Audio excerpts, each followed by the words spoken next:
오늘의 말씀의 제목은 성문 밖으로, 영문 밖으로 라는 제목으로 함께 은혜 나누기를 간절히 소망합니다. 우리가 이렇게 주님의 은혜 가운데 예배 드릴 수 있는 것이 참으로 감사한 일이지 않습니까? 그죠? 우리가 이렇게 함께 모여서 일주일간에 또 이렇게 안부를 나누고 또 인사를 나누고 사랑을 나누고 이렇게 하는 것이 너무너무 좋습니다. 우리가 함께 예배 드릴 때 여러분들 어떤 마음이 드세요? 우리 영문에서 제가 느끼는 감정은요, 따뜻하다, 그리고 위로가 된다, 그리고 너무 좋다, 그리고 너무 행복하다, 이런 감정이 막 듭니다. 가끔 서운하기도 해요. 왜냐하면 영빈이가 안 왔기 때문입니다. 영빈이 저랑 카톡 열심히 했거든요, 이번 주에. 근데 안 왔어요. 근데 그래도 괜찮습니다. 그래도 우리의 마음속에 이렇게 사랑하는 마음이 있고, 이렇게 우리가 기분 좋고 행복하고 예배 가운데 우리 하나님을 찬송하고 우리 다 함께 경배드리며 나가는 이 순간이 너무너무 행복하지 않을 수가 없잖아요. 그죠? 근데 예배당 안이 이렇게 좋습니다. 우리가 이렇게 모이기만 하면 이렇게 좋습니다. 너무너무 행복해요. 마음이 예배 안에서. 근데 이렇게 너무 좋은데 우리가 한번 생각해 보기도 합니다. 굳이 우리가 이렇게 이 안에서 행복한데 밖으로 나갈 필요가 있을까? 이렇게 생각해 볼 수도 있어요. 너무 좋아서 안 나가도 괜찮을 것 같아. 우리 영문 안에서, 우리 예배당 안에서, 우리 교회 안에서 이렇게 있는 것만으로도 충분한 것 같아. 이렇게 예배 드릴 수 있습니다. 성결의 예배가 마치면 우리가 식사도 나누고 커피도 한 잔씩 하면서 우리 삶도 나누고 일주일간 어떻게 지냈어요? 이렇게 물어보기도 하고, 또 오후 예배가 되면, 우리 구령 예배가 되면 함께 찬양을 또 나누고 기도하는 이 시간이 얼마나 참 소중하고 행복하고 너무 좋습니까? 우리 마음이 다 그런 것 같습니다. 저와 아마 우리 사랑하는 군우님들 마음이 동일할 것 같아요. 아, 주님, 여기가 너무 좋습니다. 이곳에 그냥 머물고 싶어요. 옛날에 이렇게 말한 사람이 있었어요. 주님께 이렇게 말한 사람이 있었어요. 누구였을까요? 베드로입니다.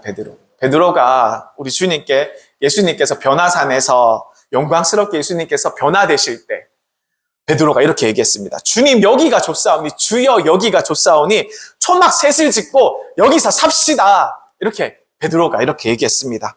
그런데 우리 예수님께서는 그렇게 하지 않으셨습니다.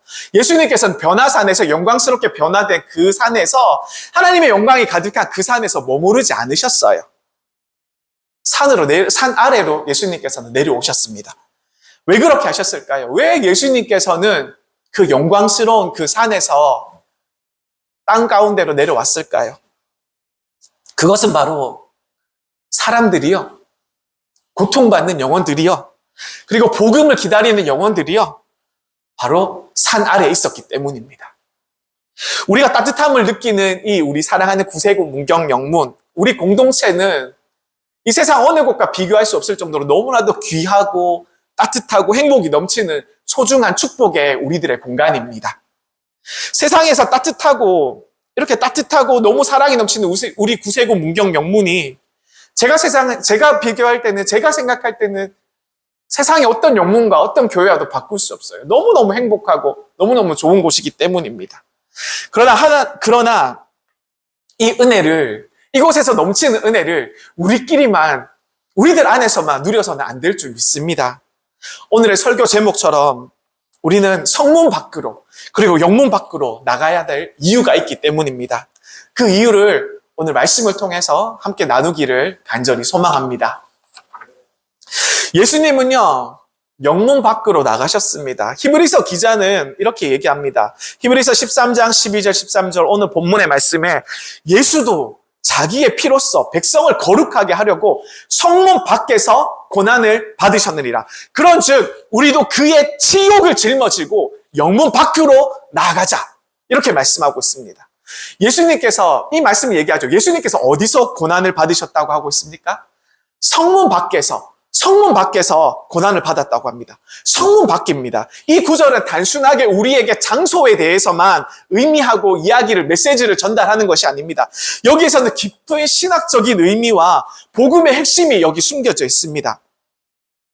우리가 한번 생각해 보기 원합니다. 성 안은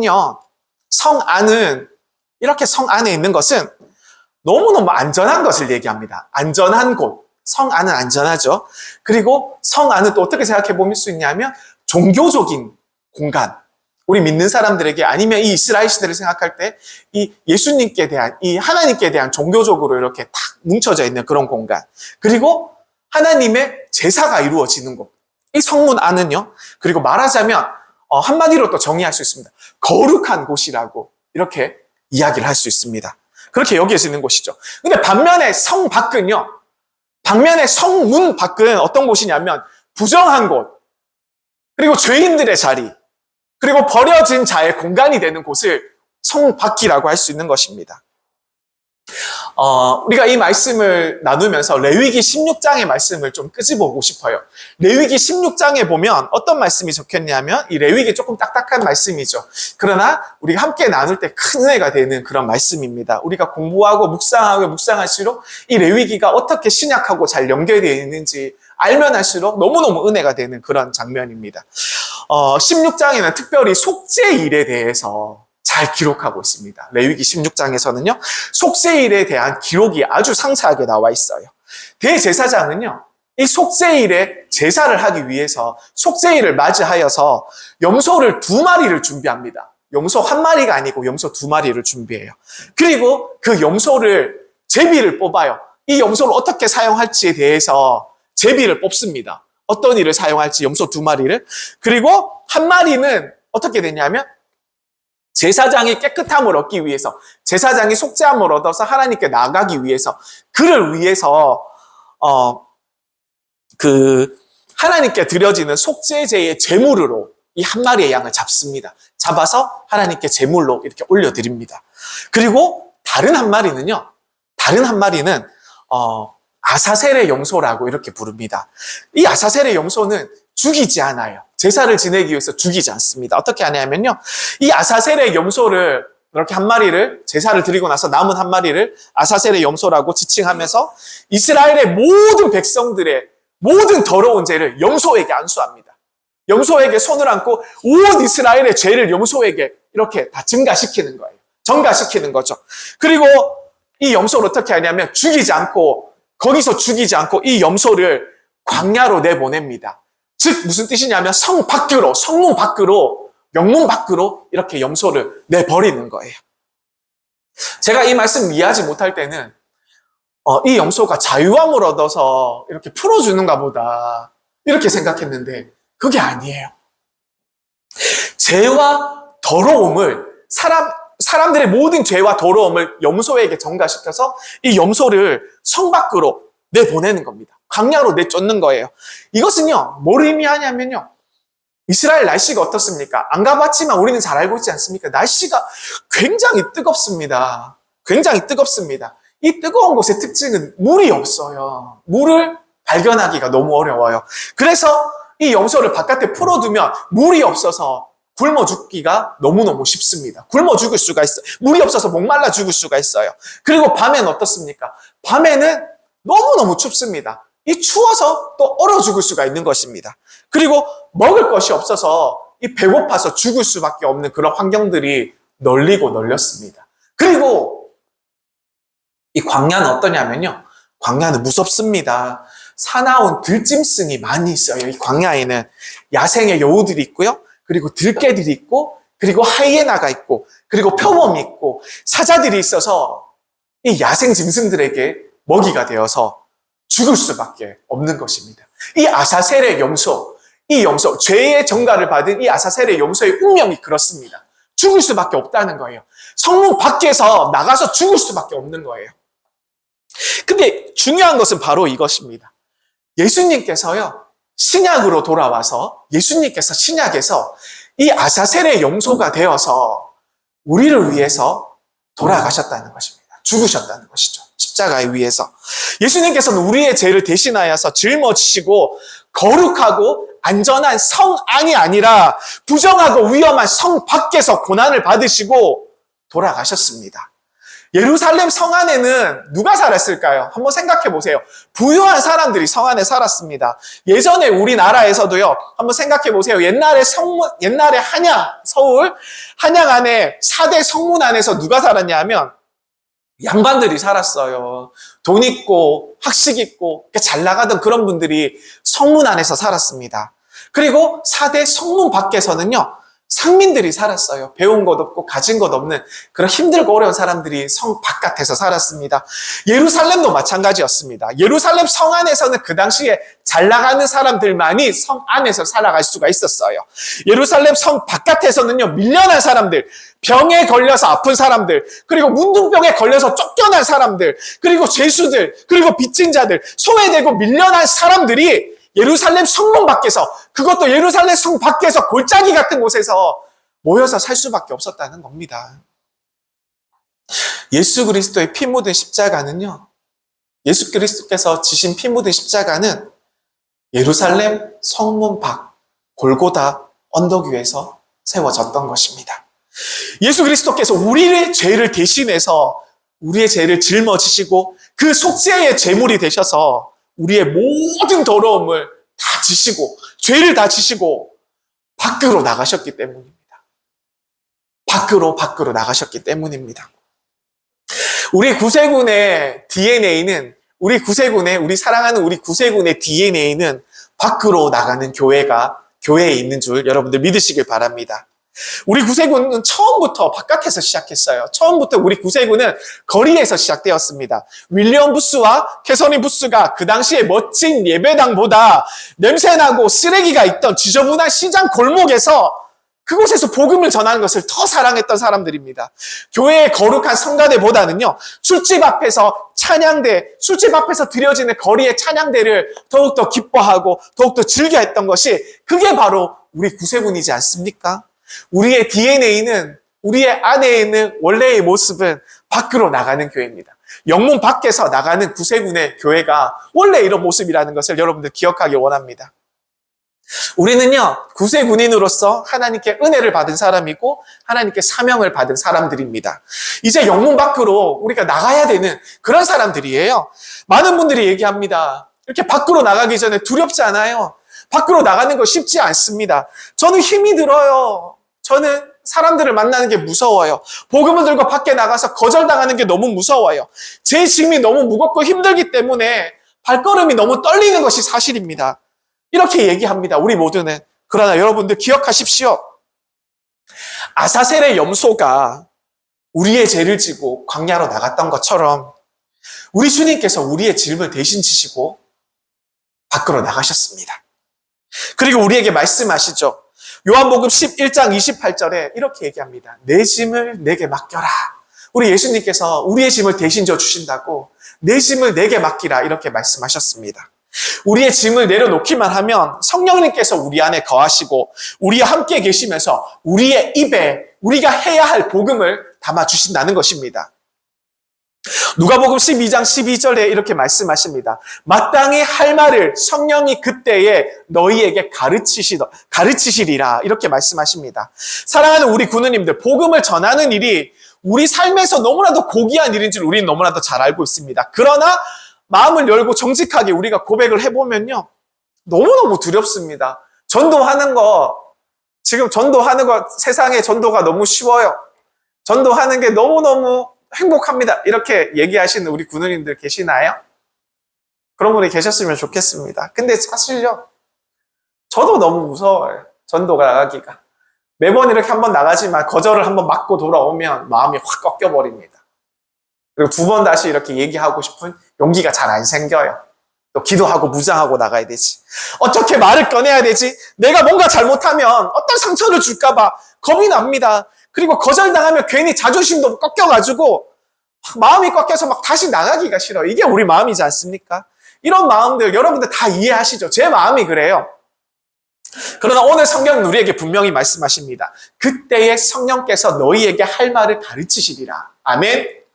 이 말씀이야말로 전도자의 심장을 다시 뛰게 하는 그런 말씀이지 않습니까?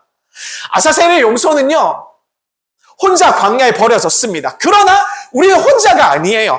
백성의 죄를 짊어지고 광야로 버려진 염소, 이 바로 아사셀의 염소이지 않습니까? 죄를 뒤집어쓴 그 염소가 사람들이 지켜보는 가운데 광야로 내던져졌습니다. 내버려졌습니다. 그 광야는 메마른 땅이라 그랬잖아요. 먹을 것도 없고 마실 물도 없고 사자와 표범, 그리고 들깨와 독사, 그리고 정갈이 도사리는 그런 죽음의 공간이었습니다.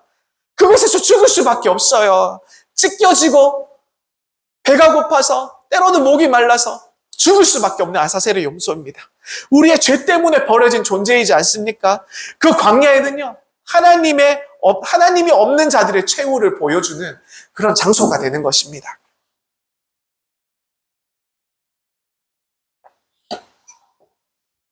그러나 우리 사랑하는 우리 군우님들, 우리는 아사셀의 염소가 아니에요. 우리는 아사셀의 염소가 절대 아니에요. 우리는 죄를 짊어지고 버려진 존재가 아니라 예수 그리스도께서 우리 죄를 대신 짊어진 덕분에 이제 우리가 광야에 걸어 들어가도 세상에 던져줘도 결코 혼자가 아니라는 것을 여러분들 믿으시길 바랍니다. 한 군우님의 고백이 지금도 제 가슴 속에 깊은 울림으로 남아 있습니다. 그분은 어느 날 복음을 전하러 전도하러 거리에 나갔습니다. 그리고 자그마한 전도지를 들고 다니면서 조심스럽게 말을 이렇게 꺼냈습니다. 만나는 사람들에게 미소를 지으면서 이렇게 말을 건넸습니다. 예수님은 당신을 사랑하십니다. 당신을 위해서 예수님께서 십자가를 지시고 돌아가셨어요. 예수님께로 돌아오세요. 이런 말씀을 권했습니다. 근데 어떤 한 사람이요, 어떤 한 남자분이 그 말씀을 듣더니 마음이 굳어졌습니다. 표정이 굳어졌습니다. 이렇게 거세게 얘기했죠. 나는 교회 절대 안 가. 다시는 나한테 그런 말 하지 마. 이렇게 화를 내고 가버렸다고 합니다. 단호하게 말을 끊고 돌아서 버렸는데 그 순간 그 군우님의 마음이 얼음장처럼 차가워지고 마음이 너무너무 힘들어졌다고 합니다. 왜 내가 이렇게 거절당해야 되지? 왜 내 마음이 이 복음 전하는 것 때문에 내가 아파야 되지? 왜 내 진심은 이렇게 사람들 가운데서 이렇게 무너져도 되는 걸까? 이런 마음을 가지면서 그 순간 너무 슬퍼졌다고 해요. 사람들의 시선도 그리고 마음속의 자책도 모두 칼날처럼 그 군우님의 가슴을 이렇게 베어왔습니다. 얼마나 마음 아팠겠습니까? 그분은 그 자리에 한참 멈춰져 있었습니다. 아무것도 할 수가 없었어요. 그리고 한참 동안 자신도 모르게 이렇게 눈물이 흘러나오는 것을 느꼈다고 합니다. 무슨 말로 도대체 설명할 수 없는 그런 눈물이었대요. 하나님, 저는 그냥 이 복음을 이 사람들에게 전하고 싶었을 뿐인데 왜 이렇게 제 마음이 아플까요? 왜 제 마음이 이렇게 슬플까요? 왜 이렇게 버려진 기분이 드는 걸까요? 이렇게 생각을 했다고 합니다. 그런데 그 순간 그분의 마음속에 어떤 부드럽고 따뜻한 마음의 감동이 이렇게 스며들기 시작했다고 합니다. 내가 안다. 내가 너의 그 눈물을 안다. 그것은, 그 사람의 거절은 너한테 한 게 아니야. 나한테 한 거절이지. 그러니까 너 슬퍼하지 않아도 괜찮아. 내가 너와 함께 하고 있단다. 힘들어하지 않아도 괜찮아. 이런 마음속에 음성이 들리기 시작했다고 해요. 그분은 고백했습니다. 그 자리에서 흘린 눈물은 슬픔의 눈물이 아니었던 것입니다. 다시 전하고 싶어졌고 다시 사랑하고 싶어졌던 갈망의 눈물, 이런 성령의 눈물이 그 눈물이었다고 합니다. 전도의 자리는요, 너무너무 외롭고 쓸쓸하다고 합니다. 말을 건넸다가 무시당하기 쉽고 사람들의 날카로운 눈빛 하나로 마음이, 우리의 심장이 철컥 내려앉기도 합니다. 그러나 놀랍게도 바로 그곳에서 우리 성령님께서 임하시고 함께 하시고 계신다는 것이죠. 우리의 상처를 부드럽게 어루만지시면서 우리의 눈물의 기도의 향기로 바꿔주시는 우리 성령님께서 함께 하시기 때문입니다. 사람들이 외면한 그 말 한마디, 예수님은 당신을 사랑하십니다. 이 말 한마디가 그냥 공중에서 흩어지고 사라지는 것이 아니라 이 말 한마디가 누군가의 영혼에, 마음의 한복판에 어딘가에 씨앗처럼 심기게 된다는 것을 여러분들 믿으시길 바랍니다. 그 씨앗은요, 보이지 않아요. 그 말은 어디론가 퍼져가서 보이지가 않습니다. 그러나 그 말은요, 기도로 눈물로 이런 눈물들을 맞으면서 자라게 되고 그 하나님의 때에 따라서 그 때를 따라서 그 마음속에서 이렇게 싹트게 된다고 해요. 거절은 우리를 꺾는 것처럼 보이지만 우리는 더 낮아지고 더 간절해져서 우리 주님을 더 붙들 수 있게 되는 것입니다. 눈물은 실패가 표시가 아니라 눈물은 실패의 표시가 아니라 진짜 우리가 복음을 품고 있다는 증거가 되는 것입니다. 진심이 담겨져 있기 때문에 마음이 아프고 슬픈 것입니다. 정말 사랑하기 때문에 눈물이 나고 슬픈 것입니다. 그때 성령님께서 말씀하시죠. 그 걸절 내가 받았다. 그 눈물 내가 다 보았다. 그 사랑 내가 다 안다. 이렇게 우리를 위로해 주시는 거죠. 마치 아사셀의 염소처럼 우리의 아픔과 절망, 슬픔까지 그리고 낙심한 감정까지 우리 주님께서 모두 짊어지시고 광야로 옮기시는 것입니다. 우리가 다시 일어설 수 있도록 우리에게 새 힘을 불어주시는 하나님을 의지하기 원합니다. 성령님께서 우리에게 조용히 말씀하시죠. 나는 너를 사랑한단다. 그리고 나는 너를 결코 포기하지 않아. 이 들리는 음성을 우리 모든 이웃들에게 우리가 조금씩 용기를 내서 우리가 다시 전하고 우리 마음속에 다시 얘기하는 거절을 맞아서 너무 슬프고 힘든 우리 마음에 다시 나가거라. 다시 사랑해라. 내가 너와 함께하고 있단다. 다시 힘을 내라. 이런 말씀으로 우리가 들으시기를 소망합니다. 우리가 주님 앞에서 받은 은혜가 참으로 크고 놀랍습니다. 우리가 찬양할 때, 기도할 때, 그리고 말씀을 들을 때 우리의 마음을 뜨겁게 흔들어 놓고 찾아오는 은혜가 있습니다. 우리가 말씀을 들을 때 눈물이 흐르고 가슴이 벅차고 도저히 말로 표현할 수 없는 그런 감사와 감격들이 몰려올 때가 있지 않습니까? 그 은혜는요, 단순히 기분 좋은 것이 아니라 하나님께서 우리의 심령을 만질 때이십니다. 하나님께서 우리를 터치하실 때 우리가 이런 마음을 느끼시는 거죠. 우리를 자녀 삼으신 그 하나님 안으로 들어가는 체험이 있을 때 우리가 이런 것을 느낄 수가 있습니다. 그런데요, 그 은혜는 단지 우리 안에 머물기 위해서 하나님께서 우리에게 주시는 것이 아닙니다. 단지 우리 안에 우리만 느끼라고 주시는 그런 은혜가 아닙니다. 여러분들, 물은 계속 흘러야 되지 않습니까? 흐르지 못하고 정체되어 있는 물은 상하고 맙니다. 결국에는 냄새가 나고 썩고 마는 거잖아요. 하나님의 은혜도 마찬가지입니다. 은혜는 흘러서 살아나야 합니다. 나누어야지 이 은혜가 더욱더 깊어지는 것입니다. 하나님 은혜를 우리 안에 가두어 놓잖아요. 우리가 누리려고만 하잖아요. 이 영문 안에서만 가두어 놓으려고 하면 결국에는 도태되고 사라지는 것이 하나님의 은혜입니다. 우리만 누릴 것이 아니라 다시 세상으로 복음을 가지고 우리가 하나님의 은혜를 가지고 나가야 됩니다. 그럴 때 이 은혜에 흐르는 작은 물은요, 나중에 생명의 강물이 되어서 흘러 넘치게 되는 것입니다.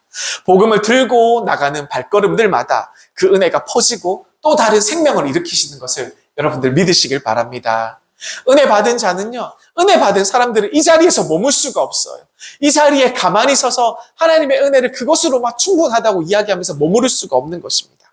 빛이 없는 그곳으로, 소망이 없는 자리로 우리가 예수 그리스도의 이름을 들고 밖으로 나가야 될 줄 믿습니다. 우리가 힘들 때가 너무나도 많습니다. 말로 다 하지 못하는 우리의 마음의 짐들을 다 우리가 가지고 있죠. 우리가 누구에게도 쉽게 꺼내지 못한 죄의 기억들, 끊고 싶지만 반복되는 우리의 연약함들, 그리고 거절에 대한 두려움, 내가 가진 것이 부족하다라는 이런 자책감들, 우리가 이 모든 것들을 가슴에 안은 채 가슴을 치면서 하루하루 이렇게 힘들게 하루하루를 살고 있습니다. 때론 우리는 그것이 너무나도 무거워서 숨이 막히고 기도의 자리조차도 멀게만 느껴집니다. 그러나 우리 주님께서는 우리에게 말씀하십니다. 그 짐 네가 지고 가는 것이 아니야. 내게 맡겨. 내가 져줄게. 이렇게 말씀하시죠. 레위기 16장에 나왔던 속죄의 제사에서 대제사장은요, 백성의 모든 죄를 아사셀의 염소 위에 머리에 안수하고 그리고 그 죄를 모두 이 염소에게 덮어 씌웁니다. 그리고 그 죄는 더 이상 이스라엘 백성들의 죄가 아니라고 이렇게 선포합니다. 우리가 결단하며 드리는 기도가 바로 이런 고백들입니다. 주님, 우리의 죄와 우리의 두려움을 아사셀의 염소처럼 광야로 내어보냅니다. 내가 짊어 있는 모든 것들을 주님께 모두 맡겨드립니다. 아사셀의 염소가 멀어지면서 백성의 마음에서 자유가 찾아오고 그 마음의 평안이 찾아왔듯이 우리의 영혼도 그 짐이 사라질 때 비로소 하나님께 대한 온전한 예배자로 복음을 들고 우리가 나아갈 수 있는 것입니다. 사랑하는 우리 구누님들, 우리 은혜가 우리 안에 넘칩니다. 우리가 이 은혜를 가지고 머물러 서 있으면 안 되는 것입니다.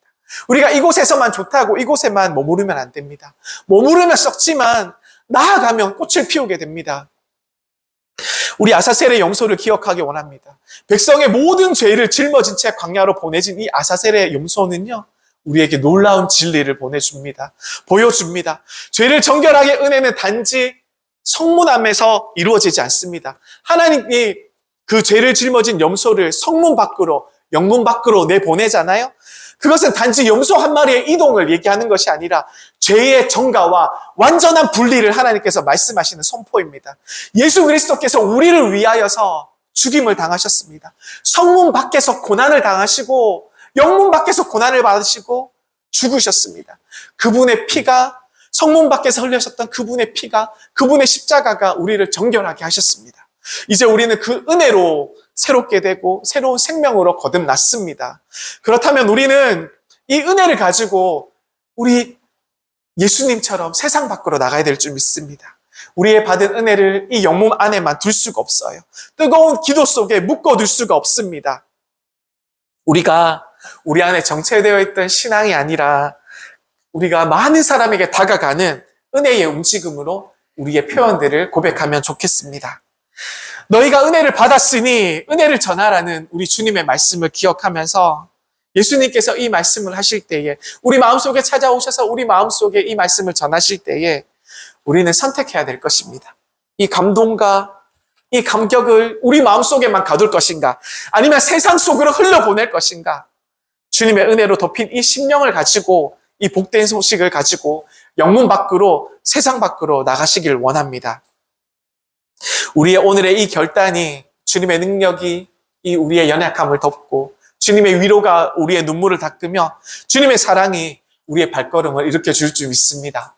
두렵고 떨리고 힘든 발걸음이지만 우리가 영문 밖으로, 세상 밖으로, 우리가 점점 더 성문 밖으로 나아가는 우리 구세군인들의 발걸음이 되시기를 간절히 축원드립니다. 우리 주님의 군사로 성령의 충만한 증인으로 우리가 세워지기를 간절히 소망드립니다. 함께 기도하시겠습니다. 하나님 아버지 감사합니다. 우리의 무거운 짐을 대신 지신 우리 예수님께 감사드립니다. 아사셀의 염소처럼 우리 죄를 멀리 보내시고 우리에게는 성령님을 보내주셔서 두려움 없이 나아가게 하심이 참으로 감사합니다. 우리 성령 충만한, 은혜 충만한 우리 구세군 문경영문이 이곳에만 머무르게 하지 않게 하시고 우리가 복음을 들고 하나님의 은혜를 들고 영문 밖으로 나아가는, 성문 밖으로 나아가는 우리 하나님의 군사들이 될 수 있도록 주님 우리를 도와주옵소서. 우리가 온전히 복음을 들고 세상 밖으로 나아가기를 원합니다. 우리 세상 밖에서 힘들고 어렵지만 우리가 주님의 이름을 가지고 우리가 온전히 떳떳하게 부끄러움을 당할지라도 예수의 이름을 높이는 우리 모든 구세 군인들이 되기를 소망합니다. 주님 우리와 함께하여 주시고 우리에게 믿음을 더하여 주옵소서. 주님 감사합니다. 예수님의 이름으로 감사드리며